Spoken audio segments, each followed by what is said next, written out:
So I did a reel yesterday which got a little bit of, well, I guess a lot of scrutiny on threads about whether I consider people with personality disorders to be neurodivergent. I have one myself, there is no judgment. I'm also definitely neurodivergent from my own basis anyway. I also have ADHD. I have no judgments in what should and shouldn't. I just couldn't understand the neurodevelopmental issues. I definitely thought the neurodivergence meant neurodevelopment, and I guess with how treatment's handled, that like a lot of personality disorders have the potential to go into remission, so you'd no longer, if you were to be reassessed for a diagnosis, you may no longer qualify. I know that doesn't mean that you never were neurodivergent or that you're still not, I guess, but I thought that that was the differentiating line. I've read people gave some like really helpful info. They were a bit mean, but I guess it is something that rubs up against like identity and stuff, so I do understand.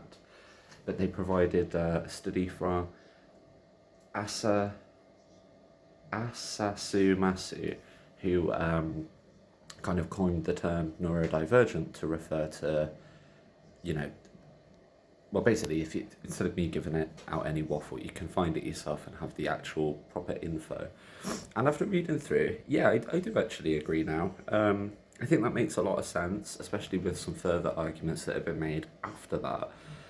It wasn't a study, but either way, it definitely did provide some clarity, and I think that gave some agreement.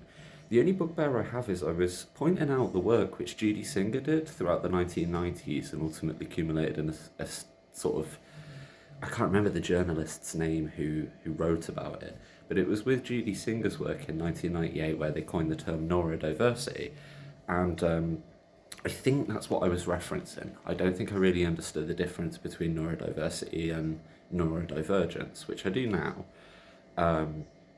But what I didn't like was people were telling me that the study didn't exist. It, it did. It's not really a study. It was around advocacy within, self-advocacy within autistic spaces.